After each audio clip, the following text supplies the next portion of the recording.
ओम शांति।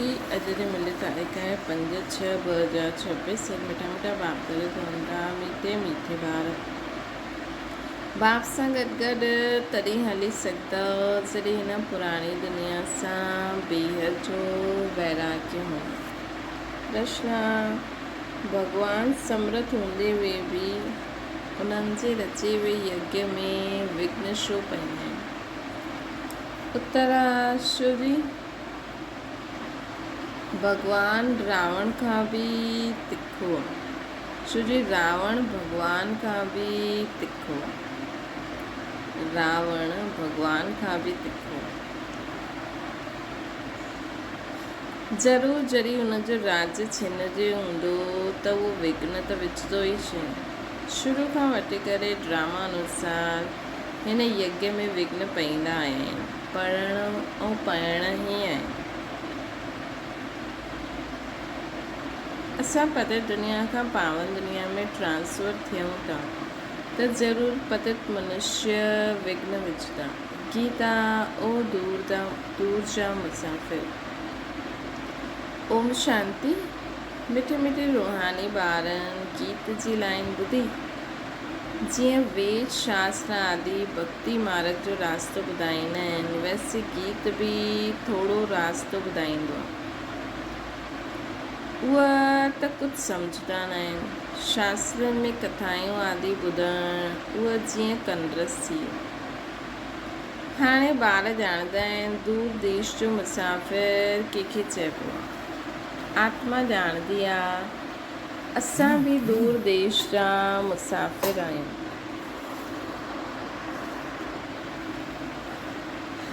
असां बि दूर देश जा मुसाफ़िर आहियूं। असांजो घर शांति धाम आहे। मनुष्य हिन ॻाल्हियुनि खे न सम्झंदा आहिनि त गोया कुझु न सम्झनि। बाबा खे न ॼाणण सां सृष्टि चक्र खे कोई न ॼाणंदो आहे। इहा आत्मा सम्झंदी आहे कि शिव बाबा चवंदा आहिनि मां टेम्पररी जीव आत्मा ठाहींदो आहियां। तव्हां स्थाई जीव आत्मा आहियो न। मां टेम्पररी जीव आत्मा ठाहींदो आहियां। तव्हां स्थाई जीव आत्मा आहियो। मां सिर्फ़ु संगम ते ई टेम्पररी जीव आत्मा आहियां। सो बि तव्हांजे मुआफ़िक़ न ठहींदो आहे जीव आत्मा। मां हिन जीव में प्रवेश कंदो आहियां पंहिंजो परिचय ॾियणु। न त तव्हांखे परिचय कीअं मिले? बाबा सम्झाईंदा आहिनि रूहानी बाप हिकु ई आहे जेके शिव बाबा अथवा भॻवानु चवंदा आहिनि। ॿियो कोई न ॼाणंदा आहिनि। इन में पवित्रता जो बि बंधन आहिनि। वॾे ते वॾो बंधन आहे पंहिंजे खे आत्मा सम्झणु।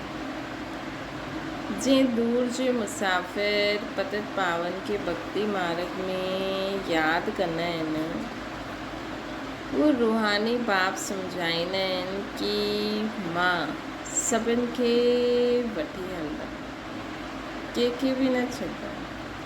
वापसि त सभिनि खे वञिणो ई आहे। प्रलय बि ज़रूरु थियणी आहे। भारत खंड त रहंदो ई आहे। भारत खंड जो कॾहिं विनाश न थींदो आहे। सत्युग आदि में सिर्फ़ु भारत खंड ई रहंदा आहिनि। कल्प जे संगम ते जॾहिं बाबा ईंदा आहिनि त आदि सनातन देवी देवता धर्म स्थापना करणो हूंदो आहे। बाक़ी सभु धर्म विनाश थियणा आहिनि। तव्हां बि आदि सनातन देवी देवता धर्म स्थापना करण में मदद करो था न। त गीत ॿुधियो चवंदा आहिनि बाबा असांखे बि साथ वठी हलो। बाप चवंदा आहिनि मूंसां गॾु कोई हली न सघे जेसि ताईं पुराणी दुनिया सां वैराग्य न अचे। नयो मकान ठहींदो आहे त पुराणे सां दिलि टुटिजी वेंदी आहे। तव्हां बि ॼाणंदा आहियो पुराणी दुनिया ख़त्म थियणी आहे। हाणे नई दुनिया में हलणो आहे। जेसि ताईं सतो प्रधान न ठहींदव तेसि ताईं सतो प्रधान देवी देवता ठही न सघंदव। इन करे बाबा बार बार सम्झाईंदा आहिनि पंहिंजे खे आत्मा सम्झ, बाप खे यादि करो। सतगति करण वारो दूर सच्चो मुसाफ़िर हिकु ई ईंदो आहे, उन्हनि खे दुनिया न ॼाणदी आहे, सर्वव्यापी चई ॾींदा आहिनि। हाणे तव्हां ॿार नंबरवार पुरुषार्थ अनुसार ॼाणदा आहियो कि असां शिव बाबा जी संतान आहियूं। ईंदा बि आहियूं त सम्झदा आहिनि असां बाप दादा वटि ईंदा आहियूं त हीअ फैमिली थी वई न, हीअ ईश्वरी फैमिली आहे। कंहिंखे ॾाढा ॿार हूंदा आहिनि त ॾाढी पलटन थी वेंदी आहे। शिव बाबा जा ॿार त एतिरा बीके भाउ भेण आहिनि, इहे बि वॾी पलटन थी वेंदी आहे। ब्रह्मा कुमार कुमारी सभु ॼाणदा आहिनि असां ॿिए जे बाप सां वरसो वठंदा आहियूं। शास्त्रनि में ॾेखारींदा आहिनि पांडव कौरव खेल खेलियो, राजा ई दाव में रखी। हाणे राजा ई न कौरवनि जी आहे न पांडवनि जी आहे। ताज आदि कुझु न आहे। ॾेखारींदा आहिनि उन्हनि खे शहर कढियो, उन्हनि खे शहर सां कढी ॾिनो, हथियार आदि छिपाए करे रखिया। ये सभु दंत कथायूं आहिनि। न पांडव राज्य आहे न कौरवनि जो राज्य आहे, न उन्हनि जी आपस में भाव चवनि था कि शास्त्रनि में त ॾेखारींदा आहिनि पांडव कौरव खेल खेलियो, राजा ई दाव ते रखी। हाणे राजा ई न कौरवनि जी आहे न पांडवनि जी आहे। ताज आदि कुझु थोड़ी आहे। ॾेखारींदा आहिनि शहर सां कढी छॾिया, हथियार आदि छिपाए करे रखियो आहे। इहे सभु दंत कथायूं आहिनि। न पांडव राज्य आहे न कौरवनि जो राज्य आहे, न उन्हनि जी आपस में लड़ाई हली। लड़ाई राजाउनि जी लॻंदी आहे, इहे त भाउ थी विया न। लड़ाई थी आहे कौरव यवननि जी, कौरव यवननि जी लड़ाई। बाक़ी भाउ हिक ॿिए भाई हिकु ॿ खे कीअं ख़तमु कंदा। ॾेखारींदा आहिनि पांडव कौरव लड़िया, बाक़ी 5 पांडव बचिया, हिकु कुतो रहियो, उहो बि सभु पहाड़ ते गली मरी आहे। खेल ई खलास आहे। राजयोग जो अर्थ बि न कढंदा आहिनि, राजयोग जो अर्थ ई न कढियो। हाणे तव्हां ॿार ॼाणदा आहियो बाबा कल्प कल्प अची करे हिकु धर्म जी स्थापना कंदा आहिनि, सॾु बि कंदा आहिनि हे पतित पावन बाबा अचो, अची करे पतित खां पावन ठाहियो। सतयुग में सूर्यवंशी राजधानी थींदी आहे। ब्रह्मा द्वारा विष्णुपुरी जी स्थापना थिए थी। सतयुग में सूर्यवंशी राजधानी हूंदी आहे। ब्रह्मा द्वारा विष्णुपुरी जी स्थापना थिए थी। हाणे बाबा आहिनि त उन्हनि जी डायरेक्शन ते हलणो खपे। कमल पुष्प समान पवित्र रहणो आहे। कन्याउनि खे त न चईंदासीं न कि गृहस्थ व्यवहार में रहंदे कमल फूल समान रहो, उहो त आहिनि ई पवित्र। इहे गृहस्थनि जे लाइ बाबा चईंदा आहिनि। कुमार कुमारियुनि खे त शादी करणी न खपे, न त उहा बि गृहस्थी थी वेंदा। कुझु गंधर्वी विवाह जो नाम बि आहे। कन्या ते मार पई त लाचारी हालत में गंधर्वी विवाह कराइबो आहे। वास्तव में मार बि सहन करणी खपे, परंतु अदर कुमारी न ठहिणो खपे। बाल ब्रह्मचारी जो नाम ॾाढो आहे। शादी कई त हाफ पार्टनर थी विया। कुमारनि खे चइबो आहे त आयो पवित्र रहो। गृहस्थ व्यवहार वारनि खे चइबो आहे गृहस्थ व्यवहार में रहंदे कमल फूल जे समान ठहो। उन्हनि खे ई महिनत थींदी आहे। शादी न करण सां बंधन न रहंदो। कन्या खे त पढ़णो ऐं ज्ञान में ॾाढो मज़बूत रहणो। नंढी कुमारी त सगीर आहे, उन्हनि खे त असां वठी न सघंदा आहियूं। उहो पंहिंजे घर में रही करे पढ़ी सघंदी आहे। माता पिता ज्ञान में अचनि त सगीर खे वठी अचनि। ये त स्कूल जो स्कूल आहे, घर जो घर आहे, सत्संग जो सत्संग आहे। सत माना हिकु बाप, जंहिंजे लाइ ई चईंदा आहिनि ओ दूर देश जा मुसाफ़िर, आत्मा गोरी ठहींदी आहे। बाबा चईंदा आहिनि मां मुसाफ़िर सदा गोरो रहंदो, प्योरिटी में रहण वारो, मां अची करे सभी आत्माउनि खे पवित्र गोरो ठाहींदो।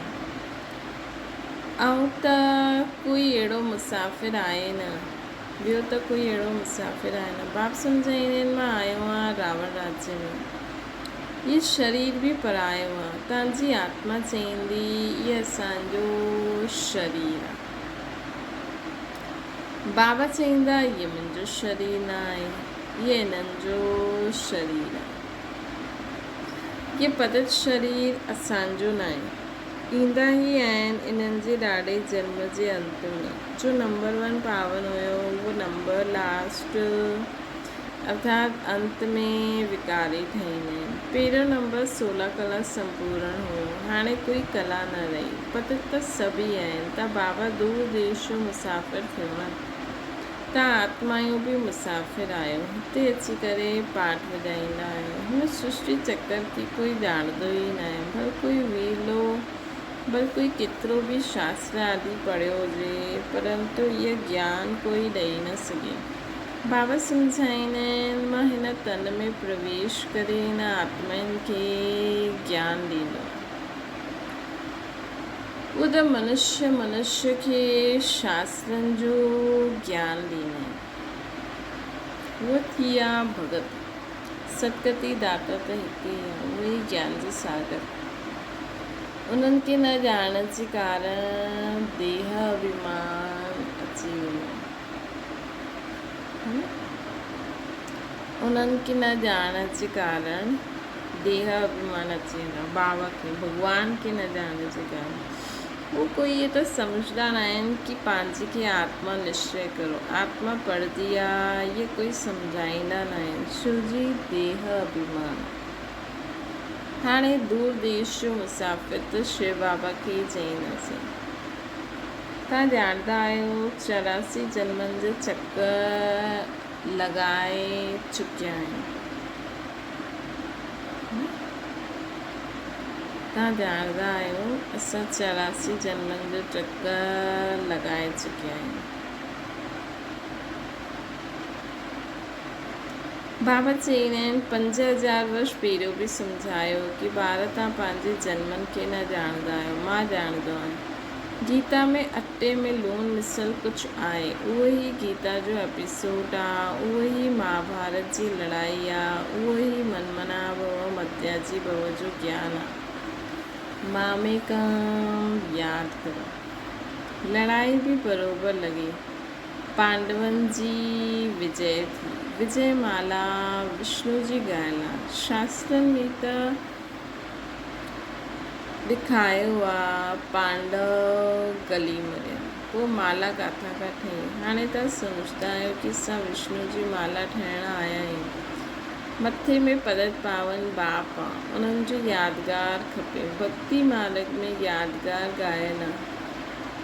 कोई 8 जी माला, कोई 108 जी माला, कोई 16108 जी ठाही आहे। ॻाईंदा आहिनि चढ़ती कला तेरे बाणी सर्व जो भलो। हाणे तव्हां ॼाणंदा आहियो असांजी चढ़ती कला आहे, असां हली वेंदासीं पंहिंजे सुखधाम। पोइ असां हुतां खां हेठि कीअं उतरंदा आहियूं, 84 जन्म कीअं वठंदा आहियूं। इहो सॼो ज्ञान तव्हांजी बुद्धि में हुजिणो खपे। इहो सॼो ज्ञान तव्हांजी बुद्धि में हुजिणो खपे। इहे सभु 84 जन्म कीअं वठंदा आहियूं, इहो ज्ञान हुजिणो न खपे। असांजे सभु दुख दूर करण वारा, श्राप मिटाए सुख जो वरसो ॾियण वारो बाबा आहिनि। रावण जे श्राप सां सभिनि खे दुख थींदो आहे, त हाणे बाबा खे ऐं वरसे खे यादि करिणो। बाबा खे ऐं वरसे खे यादि करणो। तव्हां ॼाणंदा आहियो असां सूर्यवंशियुनि भारत में राज्य कयो। भारत में ई शिव बाबा ईंदा आहिनि। भारत ई स्वर्ग हुयो। ये घड़ी घड़ी बुद्धि में यादि करणो पए। शिव बाबा भारत में ई आया, भारत ई स्वर्ग ठहियो। जे 84 जो चक्कर न लॻायो हूंदो उहो धारणा न कराए सघंदा। उनजे लाइ सम्झिबो आहे कि हिननि 84 जन्म न वरिता आहिनि। इहा देरी सां ईंदा, स्वर्ग में न ईंदा। पहिरियों ॼाणो वञणु त सुठो आहे न। नए मकान में पहिरियों ख़ुदि रहंदा आहिनि, पोइ किराए ते चढ़ाईंदा आहिनि त उहो पोइ सेकेंड हैंड थी वियो। सतयुग नई दुनिया, त्रेता सेकेंड हैंड चईंदासीं। त हाणे बुद्धि में ईंदो आहे असां स्वर्ग नई दुनिया में वञूं। पुरुषार्थ करणो, प्रजा बि ठहींदी वेंदी। तव्हांखे त मालूम पवंदो आहे कि माला में केरु केरु पिरोए सघंदा आहिनि कंहिंखे। अगरि कंहिंखे सिधो चओ कि तव्हां न ईंदव त हार्ट फेल थी वेंदा। हिन करे चइबो आहे कि पुरुषार्थ करो, पंहिंजी जांच करो कि असांजो बुद्धि योग भटकंदो त न आहे।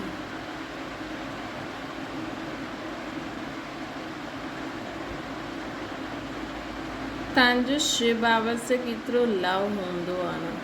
चईंदा बि आहिनि असां बाप दादा वटि वेंदा आहियूं। शिव बाबा सां दादा द्वारा वरसो वठणु वेंदा आहियूं। अहिड़े बाप वटि त कई बार अचनि, परंतु गृहस्थ व्यवहार बि संभालणो हूंदो आहे माण्हुनि खे। भले ॾाढा धनवान आहिनि, परंतु एतिरी फुर्सत न आहे, पूरो निश्चय न आहे। न त मास ॿ मास अची करे रिफ्रेश थी सघंदा आहिनि। उन्हनि खे घड़ी घड़ी कशिश थींदी। सुई ते जंक चढ़ी हुई हूंदी त चिंबक एतिरो खींचंदो न। जंहिंजो पूरो योग हूंदो उनखे झटि कशिश थींदी, भॼी ईंदा। जेतिरी कट उतरंदी वेंदी ओतिरी कशिश थींदी। असां चिंबक सां वञी करे मिलूं। गीत आहे न, चाहे मारो चाहे कुझु बि करो, असां दर सां न निकिरंदासीं, परंतु उहा अवस्था त पिछाड़ी में ईंदी। कट निकिरी वञे, निकितल हूंदी त उहा अवस्था थींदी। बाबा चवंदा अगरि जंहिंजी कट निकितल हूंदी न त उनजी उहा अवस्था हूंदी। कहिड़ी? इहे बाबा चईंदा आहिनि हे आत्मा मन मना भव, कि बाबा सां घड़ी घड़ी मिलणु हली वेंदा। भले पंहिंजे गृहस्थ व्यवहार में रहो, ईअं न कि हिते भॼी करे अची करे वेही रहणो। सागर पास बादलनि खे अचिणो आहे, रिफ्रेश थियणो, पोइ सर्विस ते बि वञिणो आहे। बंधन जॾहिं ख़लास थी वेंदा त सर्विस ते वञी सघंदा। माउ बाप खे पंहिंजे ॿारनि खे संभालणो ई आहे। बाप जी यादि में रहणो आहे, पवित्र रहणो। बाबा सम्झायो आहे अनेक प्रकार जा विघ्न ज्ञान यज्ञ में पईंदा आहिनि। चईंदा आहिनि ईश्वर त समर्थ आहे, पोइ विघ्न छो? मनुष्य खे पतो न आहे रावण भॻवान खां बि तिखो आहे। उन्हनि जी राजाई छीनंदा आहियूं त अनेक प्रकार जा विघ्न विझंदा आहिनि।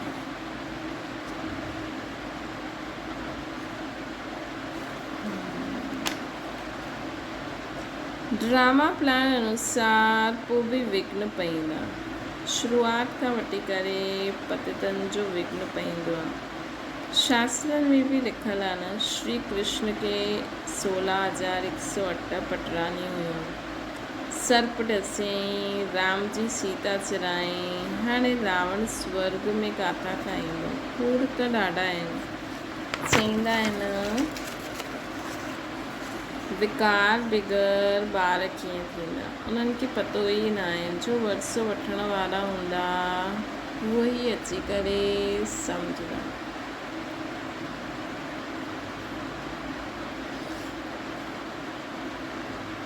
है न, जो वरसो वठण वारा हूंदा उहे ई अची करे सम्झंदा। त हिन ज्ञान यज्ञ में असुरनि जा विघ्न पवंदा आहिनि। पतत खे असुर चइबो आहे। आहे ही रावण राज्य।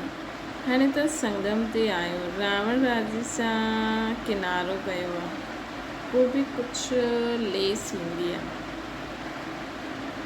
इहे बुद्धि में ज्ञान आहे कि असां वञूं था, वेठा त हिते ई आहियूं न, वेठा त हिते ई आहियूं, लेकिन बुद्धि सभिनि हंधि निकिरंदी वेंदी आहे। मतिलबु बुद्धि में जेको सभु शौक़ु हुयो उहो सभु ख़तमु थो थींदो हुयो। बसि परम धाम में मां आत्मा ऐं बाबा। अगरि तव्हांजो हीअं स्थिति थिए थी त सम्झो कि तव्हां बाबा जे नज़दीक परम धाम में पहुचो था। वेठा त हिते ई आहियो, बुद्धि में ज्ञान आहे, वेठा हिते आहियो, परंतु हुननि सां जीअं तव्हांखे वैराग्य ईंदो।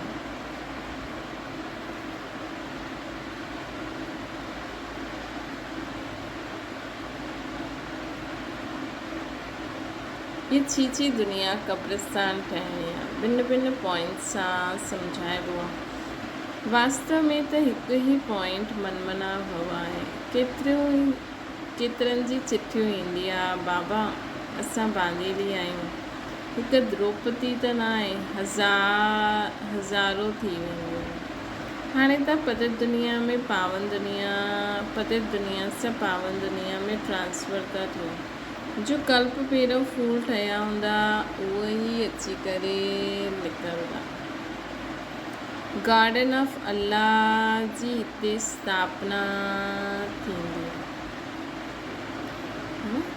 गार्डन ऑफ अल्लाह जी हिते स्थापना थींदी आहे। कोई त अहिड़ा सुठा सुठा फूल हूंदा आहिनि जो ॾिसण में आराम अची वेंदो आहे। नाम ई आहे किंग ऑफ फ्लावर। 5 रोज़ बि रखो त बि खिलो, ख़ुशबू फैलदी रहंदी। हिते बि जो बाप खे यादि कंदा आहिनि, यादि दिलाईंदा आहिनि, उन्हनि जी ख़ुशबू फैलदी आहे, सदैव ख़ुशी रहंदी आहे। अहिड़ा मिठे मिठे ॿारनि खे ॾिसी बाबा बि हर्षित थींदा आहिनि। उन्हनि जे अॻियां बाबा जी ज्ञान डांस ॾाढी सुठी थींदी आहे। अच्छा मीठे मीठे सिखलंदे ॿारनि प्रति माता पिता बाप दादा जो यादि प्यार ऐं गुड मॉर्निंग। रूहानी बाप जी सभिनि रूहानी ॿारनि खे नमस्ते। असांजी बि रूहानी माता पिता बाप दादा खे यादि प्यार गुड मॉर्निंग और नमस्ते। तव्हां जे लाइ मुख्य सार ज्ञान योग में मजबूत ठहिणो आहे। अगरि कोई बंधन न त बंधननि में जानबूझ के फसणो न आहे। बाल ब्रह्मचारी थी करे रहणो। ॿियो आहे हाणे असांजी चढ़ती कला आहे। बाबा असांजा सभु दुख दूरि करणु, श्राप मिटाइणु, वरसो ॾियणु आया आहिनि।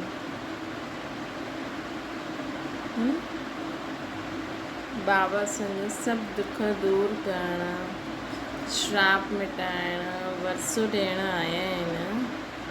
बाप ऐं वर्स खे यादि करे अपार ख़ुशी में रहणो।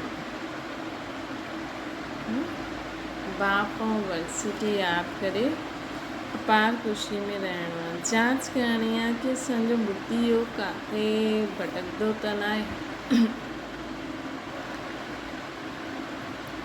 हाणे असांजी चढ़ती कला आहे। बाबा असांजा सभु दुख दूरि करणा आहिनि, श्राप मिटाए वरसो ॾियणा आहिनि। बाबा ऐं वर्स खे यादि करे अपार ख़ुशी में रहणो आहे। जांच करणी आहे कि असांजो बुद्धि योग किथे भटकंदो त न आहे। वरदान समाइण ऐं सामनो करण जी शक्ति द्वारा सेवा में सफलता प्राप्त करण वारा रूहानी सेवाधारी ठहण। रूहानी सेवादारनि की सेवा जे सिवाइ कुझु बि सोचंदो न आहे। उहो मनसा वाचा कर्मणा सर्विस में हिकु सेकेंड बि रेस्ट न वठंदा आहिनि, इन करे बेस्ट ठही वेंदा आहिनि। उहे सेवाउनि में सफलता प्राप्त करण लाइ सदा इहे ई यादि रखंदा आहिनि कि समाइण ऐं सामनो करणो, इहो असांजो निशानो।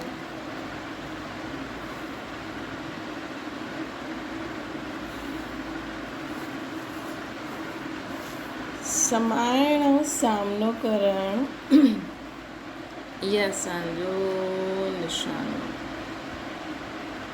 सेवादार वो पंहिंजे पुराणे संस्कारनि खे समाप्त ऐं सामनो माया सां कंदा, न कि दैवी परिवार सां। अहिड़ा ॿार जो नॉलेजफुल सां गॾु गॾु पावरफुल बि आहिनि, उन्हनि खे चइबो आहे रूहानी सेवादार। स्लोगन आहे, नंढी ॻाल्हि खे वॾो न करो, वातावरण खे शक्तिशाली ठाहियो। अव्यक्त इशारो आहे, दुनिया में माण्हू जिंदा हूंदे बि नाउमीदी जी चिंता ते वेठा आहिनि। अहिड़ी आत्माउनि खे मरजीवा ठाहियो। नए जीवन जो दान ॾियो, पंहिंजे ख़ुशनसीब हर्षित मुख चेहरे द्वारा उन्हनि खे मानव जीवन में जीअण सिखायो। तव्हांखे ॾिसी करे उन्हनि में हिमत उमंग उत्साह अची वेंदो। तव्हांखे ॾिसी करे उन्हनि खे हिमत उमंग उत्साह अची वेंदो।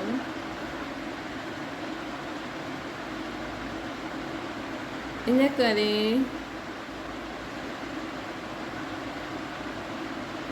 करे पंहिंजी नेचर खे सरल ठाहियो। सदा कमल समान स्थिति जे आसन ते डबल लाइट स्थिति में स्थित रहो। है न, दुनिया में माण्हू जिंदा हूंदे बि नाउमीदियुनि जी चिताइनि ते वेठा आहिनि। अहिड़ी आत्माउनि खे हाणे बाबा जो परिचय ॾेई पंहिंजे उन्हनि खे नए जीवन जो दान ॾियो। ख़ुशनसीबी हर्षित मुख चेहरे द्वारा उन्हनि खे मानव जीवन में जीअण सिखायो। तव्हांखे ॾिसी करे उन्हनि में हिमत उमंग उत्साह अचे। हिन करे पंहिंजी नेचर सरल ठाहियो। सदा कमल समान स्थिति जे आसन ते डबल लाइट स्थिति में स्थित रहो। अच्छा, ओम शांति। बाबा खे यादि करो।